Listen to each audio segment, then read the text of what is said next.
केशव नगर गांव में धनराज नाम का एक धनी सेठ अपनी पत्नी जानकी और अपने 2 बेटों के साथ रहता था और वो बड़ा ही कंजूस था और साथ ही साथ वो अपने आसपास के लोगों को ब्याज पर पैसे भी दिया करता था और वो कोई भी दान धर्म भी नहीं किया करता था और वही उसकी पत्नी गरीब और जरूरतमंद लोगों की सहायता किया करती थी।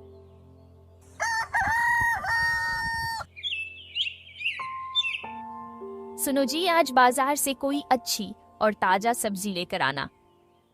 ठीक है, मैं अभी सब्जी लेकर आता हूँ, तुम बाकी की तैयारी करो।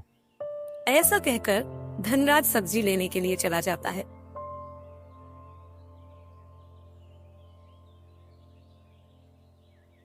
थोड़ा आगे चलते ही उसे गांव का एक व्यक्ति मिलता है। राम राम सेठ जी, मुझे आपसे कुछ कहना है। हाँ हाँ भाई रामू, बोलो क्या कहना है। सेठ जी, मैं इतने दिनों से शहर में नौकरी कर रहा था, लेकिन वहां फैक्ट्री में आग लगने की वजह से हम सभी को काम से निकाल दिया गया है। मेरे पास जो पैसे थे वो सभी अब खत्म हो चुके हैं। इसीलिए अगर आप मुझे कुछ पैसे उधार दे दें तो आपकी बहुत कृपा होगी। जैसे ही मेरे पास पैसे आएंगे मैं आपको पैसे लौटा दूंगा। ठीक है, मैं तुम्हें पैसे दे दूंगा, लेकिन तुम्हारे पास गिरवी रखने के लिए क्या है? बिना कुछ गिरवी रखे मैं तुम्हें पैसे नहीं दूंगा। सेठ जी, मेरे पास गिरवी रखने के लिए कुछ भी नहीं है। मेरे पास जो कुछ भी था मैं वो सब कुछ पहले ही गिरवी रखवा चुका हूँ। अगर तुम्हारे पास कुछ गिरवी रखने के लिए नहीं है तो मैं तुम्हें कुछ भी नहीं दे सकता। चलो जाओ यहाँ से। सेठ जी, मैं आपके आगे हाथ जोड़ता हूँ, मुझ पर दया कीजिए। मेरी पत्नी और बच्चे भूख से तड़प रहे हैं। मुझे नौकरी मिलते ही आपके सारे पैसे लौटा दूंगा। कृपया करके दया कीजिए सेठ जी। अगर मैं ऐसे ही गांव वालों की मजबूरी सुनता रहा तो मुझे भी तुम्हारी तरह एक दिन भीख मांगना पड़ेगा। जाओ यहाँ से। इस तरह रामू की कई बार विनती करने के बावजूद भी धनराज ने पैसे देने से साफ मना कर दिया और उसे वहाँ से भगा दिया और सेठ सब्जी लेकर अपने घर चला गया। क्या हुआ जी, आज आप क्या सब्जी लेकर आए हो और आपको आने में इतनी देर कैसे हो गई? बाजार में मुझे केवल लौकी ही ताजा लग रही थी, इसीलिए मैं सिर्फ लौकी ही लाया हूँ। और रास्ते में क्या है ना, मुझे रामू मिल गया था। वो मुझसे कुछ पैसे मांग रहा था, लेकिन उसके बदले उसके पास गिरवी रखने के लिए कुछ नहीं था, तो मैंने उसे पैसे देने से मना कर दिया। इसीलिए मुझे आने में थोड़ी देर हो गई। आप कितने कंजूस हो, सच बोलो ना कि बाजार में बाकी सारी सब्जियां महंगी थी इसलिए आप लौकी लेकर आए हो। और ये सब छोड़ो, आप रामू की थोड़ी मदद कर देते तो आपका क्या बिगड़ जाता। भगवान ने हम लोगों को मदद करने वाला बनाया है, तो हम लोगों को गरीबों की मदद करना चाहिए। आज आपने ये अच्छा नहीं किया। अरे पैसे कोई पेड़ पर थोड़ी लग रहे हैं। मैंने भी तो ये पैसे दिन रात एक करके कमाए हैं। अगर मैं ऐसे ही लोगों की सहायता करता रहूंगा तो मैं भी एक रोड पर आ जाऊंगा। आपसे कुछ भी कहना ही बेकार है। फिर थोड़ी देर बाद जानकी धनराज से छुपकर रामू के यहाँ जाती है।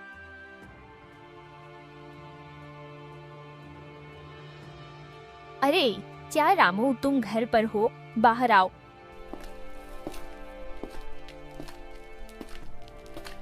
जी सेठानी जी, बताइए क्या हुआ है। तुम्हें कुछ पैसों की जरूरत थी ना? तुम ये पैसे रखो और अपने परिवार का ध्यान रखो।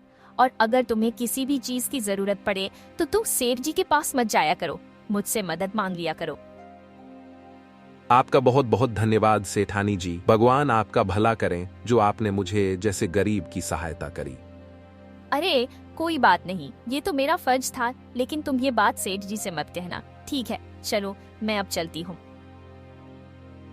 फिर जानकी वापस अपने घर लौट जाती है और ऐसे ही कुछ दिन बीत जाने के बाद।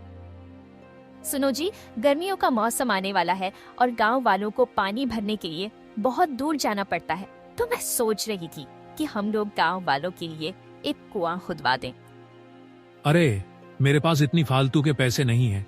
इससे अच्छा तो मैं किसी को पैसे ब्याज पर दूंगा, तो मुझे कम से कम दुगना पैसा तो मिलेगा। कुआं बनवाने से मेरा क्या फायदा होगा। जानकी कुआं बनवाने के लिए धनराज को मनाने की बहुत कोशिश करती है, लेकिन धनराज कंजूस होने के कारण कुआं बनवाने के लिए तैयार नहीं होता।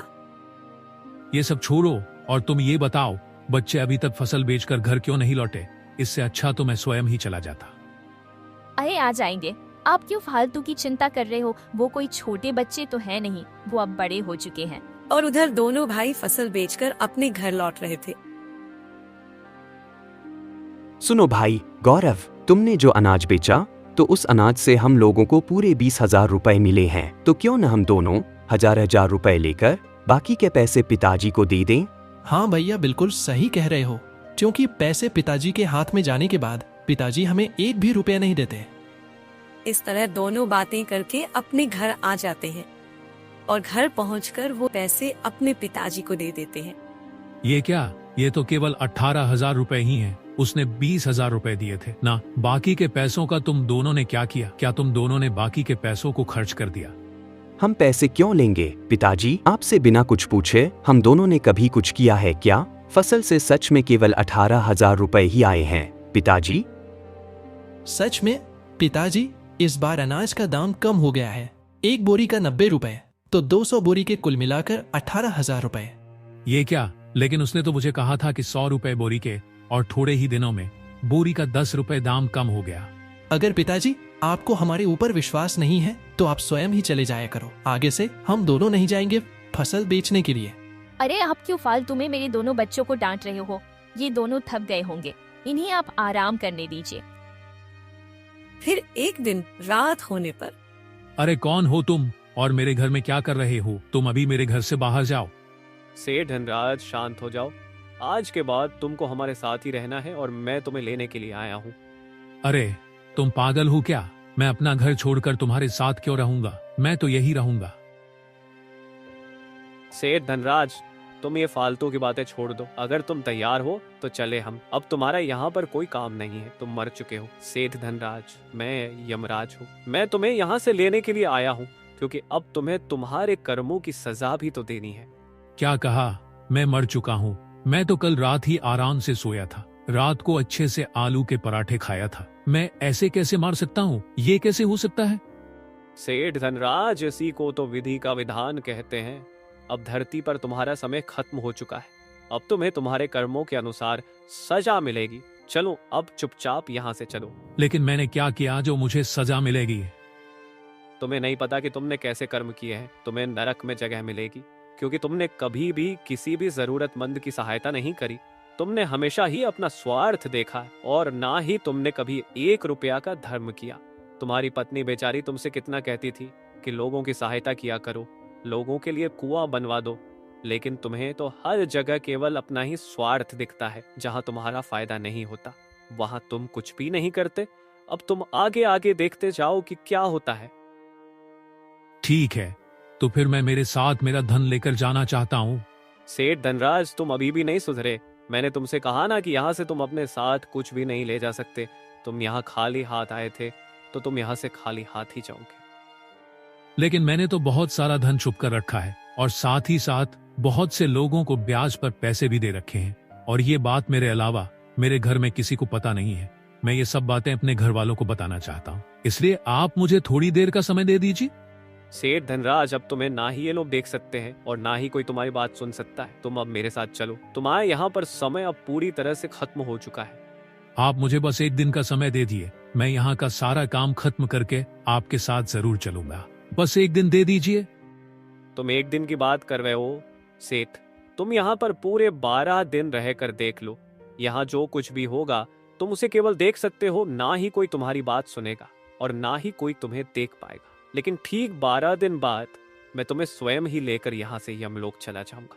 फिर तुम्हारी एक भी नहीं चलेगी। ये तो बहुत ही अच्छी बात है, आपने मुझे 12 दिन का समय दे दिया। इतना समय मेरे लिए काफी है।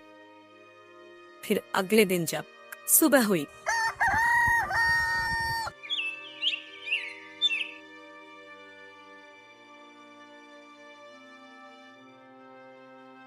अरे आज ही क्या हो गया? आज ये इतनी देर तक सो रहे हैं। सुबह के 7 बज गए, फिर भी नहीं उठे। सुनो जी, उठो।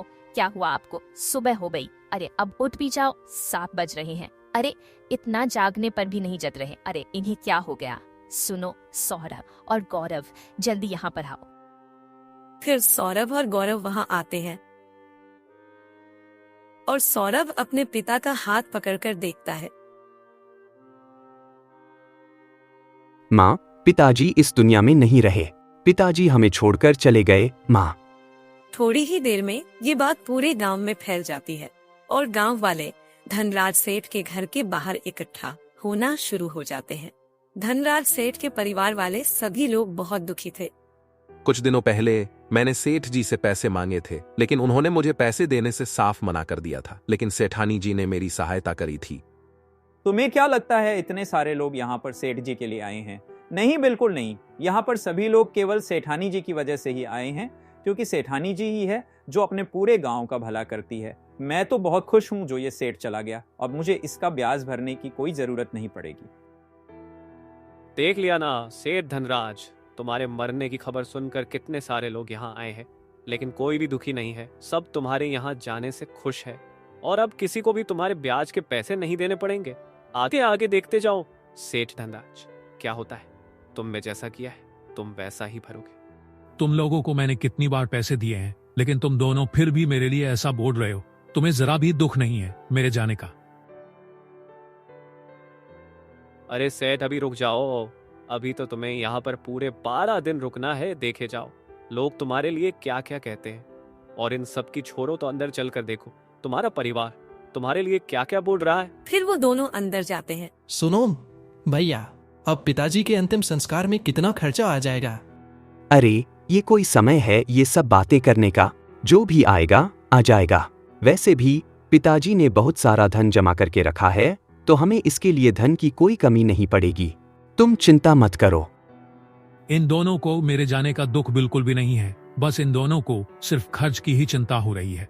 धनराज, इसमें इन दोनों की कोई गलती नहीं है। तुमने भी तो हमेशा खर्च की ही चिंता करी है, तो आज ये दोनों भी यही कर रहे हैं। ये तब इन्होंने तुमसे ही सीखा है। अब तुम आगे आगे देखो क्या होता है।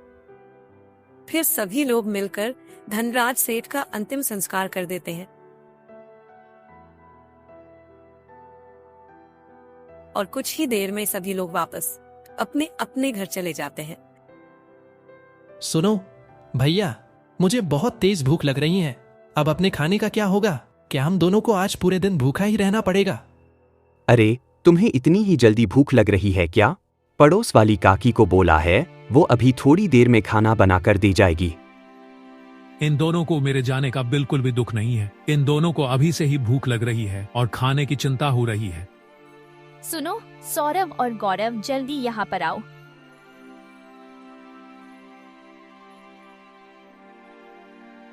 सुनो, तुम्हारे पिताजी ने बहुत से लोगों का सामान अपने पास रखा हुआ है, तो तुम आज ही उस कमरे को खोलकर जिस कमरे में सामान रखा हुआ है, सभी सामान उन सभी को लौटा दो जिनका वो सामान है। लेकिन माँ, पिताजी ने भी तो उन सभी को उस सामान के बदले पैसे दिए थे, तो हम ऐसे कैसे उन लोगों को उनका सामान दे सकते हैं? देखो बेटा, तुम्हें जो चाहिए मैं तुम्हें वो दे दूंगी, लेकिन वो सामान जिस किसी का भी है, तुम चुपचाप वो सामान उन सभी को लौटा दो। ये मैं क्या देख रहा हूँ? मेरे मरने पर तो कोई दुखी नहीं है, सब मेरी बुराई ही कर रहे हैं। अरे सेठ धनराज, ये सब तो अभी शुरुआत है। ये लोग अभी तुम्हारी बुराई करके तुम्हें याद तो कर रहे हैं, लेकिन कुछ दिनों बाद ये लोग भूल ही जाएंगे कि तुम इनके साथ रहते भी थे।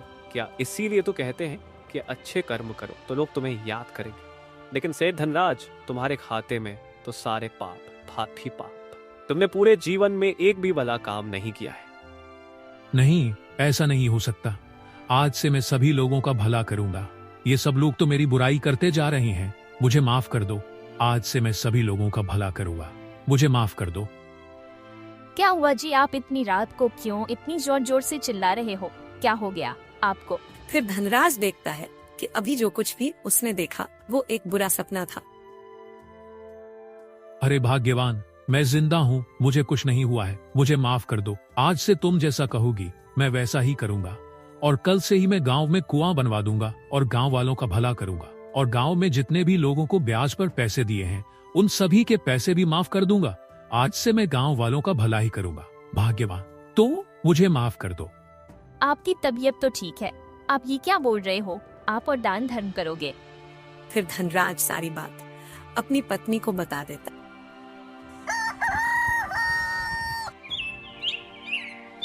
और अगले दिन सुबह होने पर सेठ कुआं बनवाने का काम शुरू करवा देता है और जरूरतमंद लोगों की सहायता करने लगता है। तो दोस्तों, हमें इस कहानी से यही शिक्षा मिलती है कि जैसा हम कर्म करेंगे वैसा ही फल मिलेगा, और यही जीवन का सत्य है। सीताराम, राधे राधे।